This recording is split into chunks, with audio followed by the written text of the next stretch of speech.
Assalamualaikum warahmatullahi wabarakatuh. Nama saya Asna Umi Rohmah, NIM T2019-1076, Prodi PAI, kelas A2. Saya dari kelompok 10 akan menyampaikan tentang globalisasi dan pendidikan. Terdapat 8 pembahasan yang akan saya bahas. Yang pertama, pengertian globalisasi. Yang kedua, ciri-ciri globalisasi. Yang ketiga, pengertian pendidikan. Yang keempat, dampak positif globalisasi terhadap bidang kehidupan, terutama pada pendidikan. Yang kelima, dampak negatif globalisasi terhadap bidang kehidupan, terutama di bidang pendidikan. Yang keenam, sikap untuk menghadapi globalisasi di bidang pendidikan. Yang ketujuh, sekolah dalam menjawab era industri 4.0. Dan yang terakhir yaitu mini research. Pembahasan yang pertama yaitu pengertian globalisasi. Globalisasi berasal dari kata Inggris global yang artinya sifat dunia. Dengan demikian, globalisasi merupakan proses yang mendunia tanpa batas. Nah, dengan adanya globalisasi ini sangat memudahkan manusia untuk melakukan segala sesuatu yang diinginkan dapat tercapai. Misalnya saja, dari segi transportasi, ketika orang-orang terdahulu, ketika ingin pergi ke suatu tempat yang jaraknya jauh, sangat kebingungan, bahkan kesulitan, dan juga bisa memakan waktu yang sangat lama. Namun, dengan berkembangnya suatu zaman, dengan adanya globalisasi sekarang ini, ketika manusia ingin pergi ke suatu tempat yang jaraknya jauh, bahkan ke luar negeri, sangat mudah sekali. Kita bisa naik pesawat terbang yang siap untuk mengantarkan kita ke tempat tujuan. Contoh lainnya, dalam teknologi, ketika kita memiliki saudara yang jaraknya jauh dengan kita atau di suatu tempat luar negeri seperti itu, kita tidak perlu khawatir karena kita bisa melakukan video call. Dengan begitu, kita dapat mengetahui keadaan saudara tersebut. Globalisasi juga berpengaruh pada segala bidang, baik dari ekonomi, budaya, pendidikan, dan lain sebagainya. Dari segi ekonomi, bisa melakukan suatu jual beli, atau bisa melakukan kegiatan ekspor dan impor suatu barang. Dari segi budaya, yaitu masuknya budaya barat ke Indonesia. Misalnya saja, banyak remaja-remaja yang memakai pakaian yang menirukan gaya-gaya pakaian dari barat tersebut yang seharusnya tidak digunakan di Indonesia. Dari segi pendidikan, guru atau peserta didik dapat mengakses ilmu pengetahuan dari internet. Intinya, dengan adanya globalisasi pada saat ini sangat membantu manusia untuk melakukan segala sesuatu yang diinginkan. Globalisasi juga memiliki dampak positif dan negatif. Jadi tergantung dari kita yang akan memanfaatkan dengan baik atau tidak. Pembahasan yang kedua yaitu ciri-ciri globalisasi. Adanya perubahan dalam konsep ruang dan waktu. Akibat adanya globalisasi pada saat ini sangat membantu orang-orang. Seperti yang sudah dijelaskan tadi, bahwasanya kita bisa melakukan suatu komunikasi dengan siapapun, dengan sanak saudara yang rumahnya jauh, atau dengan keluarga kita yang sedang bekerja di negara orang. Jadi, kita bisa melakukan apa saja tanpa adanya batasan. Selanjutnya yaitu di bidang ekonomi dan perdagangan. Di negara Indonesia kan memiliki banyak rempah-rempah. Kemudian, rempah-rempah tersebut juga dapat diolah dengan negara lain. Jadi, antara negara Indonesia dengan negara yang membutuhkan rempah-rempah itu saling menguntungkan antara yang satu dengan yang lainnya. Selanjutnya yaitu adanya peningkatan interaksi kultural. Dengan perkembangnya media massa seperti televisi, handphone, dan lain sebagainya dapat mengetahui informasi-informasi yang baru. Misalnya saja, pada zaman sekarang ini, baik dari anak kecil maupun remaja, mereka sudah suka dengan lagu-lagu Korea atau film-film Korea. Secara tidak langsung, mereka mengetahui budaya-budaya yang ada di Korea. Jadi, tidak perlu pergi ke luar negeri. Kita bisa melihat melalui televisi atau handphone itu. Jadi, Akibat adanya teknologi, baik orang Indonesia itu mengetahui budaya-budaya yang ada di Korea tersebut. Pembahasan yang ketiga yaitu pengertian pendidikan. Menurut Kamus Besar Bahasa Indonesia, pendidikan adalah proses perubahan sikap dan tingkah laku seseorang untuk mendewasakan melalui pelatihan dan pengajaran. Jadi, pendidikan merupakan proses pembelajaran yang dilakukan oleh seorang pendidik atau guru yang diberikan kepada peserta didik atau siswa untuk memberikan suatu wawasan atau ilmu pengetahuan kepada siswa itu. Pendidikan juga dilakukan untuk mengubah sikap peserta didik menjadi lebih baik. Yang awalnya siswa itu belum mengetahui pengetahuan menjadi lebih tahu. Misalnya saja, saat pelajaran pendidikan agama Islam atau PAI, guru menyuruh siswa untuk praktek sholat. Apabila guru itu melihat gerakan siswa yang salah, maka peran guru itu mempraktikkan atau mengajarkan kepada siswa. Secara perlahan, siswa itu akan paham dan bisa mempraktikannya dengan benar. Selanjutnya adalah pembahasan yang keempat, yaitu dampak positif globalisasi terhadap bidang kehidupan, terutama pada pendidikan. Pada bidang transportasi, pada saat ini tentunya kendaraan transportasi semakin canggih atau semakin modern. Apalagi transportasi tersebut juga diberikan fasilitas-fasilitas yang sangat memadai, seperti adanya AC atau kamar mandi, bahkan juga disertai dengan wifi. Nah, apabila transportasi tersebut diberikan fasilitas yang sangat baik, maka penumpang akan merasa nyaman. Selanjutnya yaitu pada bidang pendidikan, baik guru maupun peserta didik saat ini sangat mudah untuk mendapatkan informasi pengetahuan. Apabila guru terdahulu mengajarkan kepada peserta didiknya dengan menggunakan bantuan kapur dan juga papan tulis. Namun sekarang ini dengan seiringnya perkembangan zaman, guru sangat mudah karena ketika pembelajaran bisa menggunakan komputer atau laptop yang disalurkan dengan proyektor, sehingga pada pelajaran tersebut bisa menampilkan video-video. Jadi peserta didik akan lebih menarik dan lebih mengetahuinya bagaimana keadaan yang sebenarnya. Dan juga bagi peserta didik itu, apabila mereka belum selesai mengerjakan tugas, mereka juga bisa browsing melalui internet dan juga bisa membaca buku-buku online. Jadi sekarang ini sangat mudah dan masalah tersebut bisa terselesaikan dengan baik. Kemudian, dalam bidang pendidikan juga dapat meringankan komunikasi antara jarak jauh dengan guru, orang tua siswa, dan peserta didik itu. Karena yaitu untuk meningkatkan kerjasama.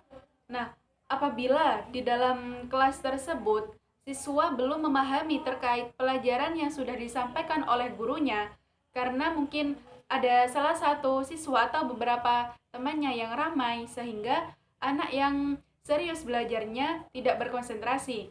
Jadi, ketika oleh gurunya diberikan tugas, siswa bisa menanyakan kembali kepada guru itu dengan media komunikasi secara online. Nah, apabila juga terdapat salah satu siswa yang agak nakal atau susah belajarnya, guru juga bisa menanyakan kepada orang tuanya, bagaimana anak ini sudah mengerjakan tugas apa belum, seperti itu. Jadi, antara guru, orang tua, dan siswa sangat penting sekali dalam pendidikan. Pembahasan yang kelima yaitu dampak negatif globalisasi terhadap bidang kehidupan, terutama pada pendidikan. Dapat meningkatnya sifat individualisme. Mereka lebih mementingkan kesibukannya sendiri. Apalagi orang-orang yang tinggal di daerah perkotaan. Banyak sekali orang-orang yang sibuk dengan urusan pekerjaannya sendiri. Bahkan waktu untuk berkumpul dengan saudara atau dengan keluarga itu sangat minim. Sekarang juga banyak orang-orang yang menirukan gaya pakaian dari luar negeri, baik dari segi pakaian, baju yang ketat, sehingga bentuk tubuhnya itu kelihatan. Hal yang seperti ini tidak seharusnya ditiru. Serta banyak sekali orang-orang yang menggunakan pewarnaan cat rambut. Mereka mengetahui dari media televisi, dari handphone, dan lain sebagainya. Akibat berkembangnya teknologi yang semakin canggih juga berdampak buruk bagi dunia pendidikan. Misalnya saja, saat guru memberikan tugas kepada peserta didik, siswa itu tidak membaca buku panduannya terlebih dahulu, melainkan tambah melakukan browsing melalui internet, sehingga tanpa diketahui oleh gurunya, siswa itu langsung copy paste saja. Serta banyak sekali siswa yang melakukan tindak kecurangan, seperti apabila kegiatan ujian berlangsung, padahal guru tidak memperbolehkan siswa menggunakan HP-nya. Akan tetapi, masih banyak saja siswa yang menggunakan HP tersebut. Siswa juga menggunakan handphonenya untuk bermain game, menonton YouTube, dan lain sebagainya. Banyak sekali peserta didik tidak mendengarkan guru saat menyampaikan materi pelajaran. Bahkan, mereka itu sibuk dengan urusannya sendiri. Akan tetapi, ketika guru menanyakan kembali kepada siswa atau untuk mengulang pelajaran tersebut, siswa tidak bisa menjawabnya. Adanya globalisasi juga dapat menurunkan tingkat keterampilan menulis. Banyak sekali tulisan peserta didik yang jelek sehingga guru itu tidak dapat membacanya. Karena kebanyakan tugas yang dikasih oleh guru tersebut berkaitan dengan media komputer. Jadi tugasnya itu harus diketik. Pembahasan selanjutnya yaitu sikap untuk menghadapi globalisasi di bidang pendidikan. Harus bersikap selektif. Maksudnya di sini, peserta didik harus pandai memilih hal-hal yang dipandang bermanfaat bagi dirinya, yang berdampak positif, dan menjauhi hal-hal yang negatif. Jadi, dari segi positifnya, peserta didik itu bisa menggunakan handphonenya untuk mengerjakan tugas-tugas dan menambah wawasan yang belum diketahuinya. Serta HP tersebut juga untuk mendengarkan lantunan ayat Al-Quran, misalnya yaitu Asmaul Husna. Dengan demikian, peserta didik dapat memanfaatkan HP-nya dengan hal-hal yang positif. Nah, apabila siswa itu setiap hari mendengarkan ayat suci Al-Quran, maka hatinya itu akan terasa tenang, akan nyaman seperti itu. Sehingga siswa itu tidak akan melakukan hal-hal negatif. Dan juga apabila ada tugas yang berkaitan dengan Al-Quran untuk menghafal seperti itu, dan siswa jika berada di luar tidak membawa Al-Quran. Nah, HP tersebut bisa digunakan oleh peserta didik untuk membaca Al-Quran sehingga siswa cepat hafal. Sekarang juga banyak sekali peserta didik yang sudah menggunakan kacamata, padahal umurnya itu masih kecil. Mengapa hal seperti ini sering terjadi? Ya karena mereka menggunakan HP-nya untuk hal-hal yang tidak bermanfaat, misalnya untuk bermain game, menonton YouTube, dan lain sebagainya.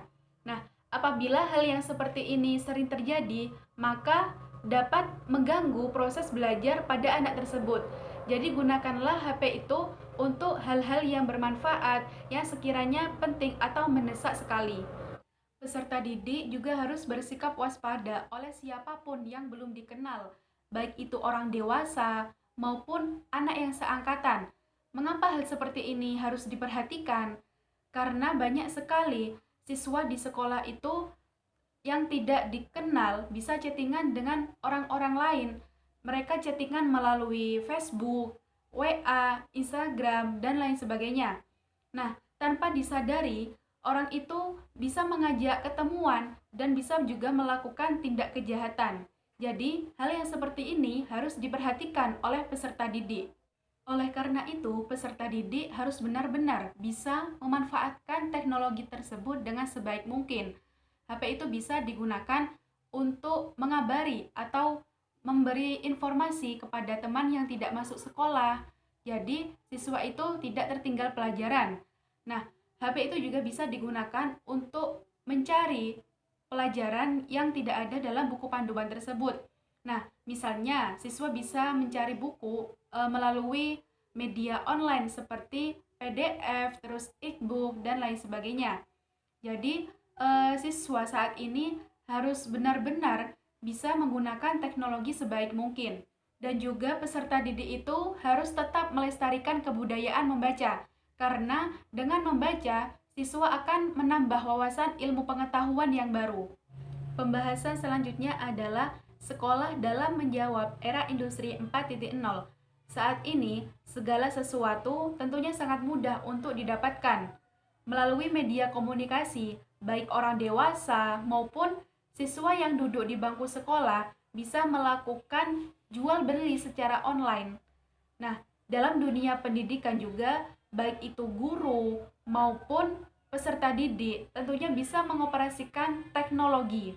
Nah, guru juga bisa mengajarkan kepada peserta didik terkait pelajaran yang berhubungan dengan teknologi tersebut, supaya siswa itu tidak ketinggalan zaman. Dengan adanya era industri ini terjadi sangat cepat sekali, tanpa disadari juga bisa membantu seseorang untuk bekerja.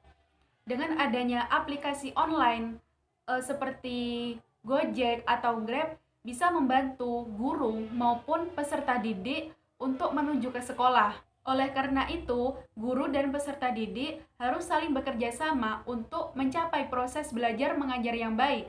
Karena dengan adanya teknologi yang semakin canggih dapat menambah wawasan ilmu pengetahuan. Jadi, era industri 4.0 ini sangat mudah untuk melakukan segala sesuatu yang diinginkan.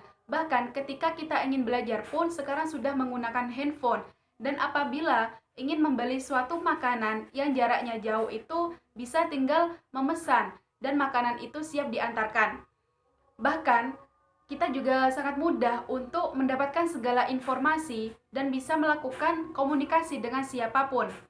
Dan semua orang sekarang bekerjanya itu kebanyakan sudah menggunakan internet. Apalagi dengan adanya COVID yang seperti ini secara keseluruhan dilakukan dengan online.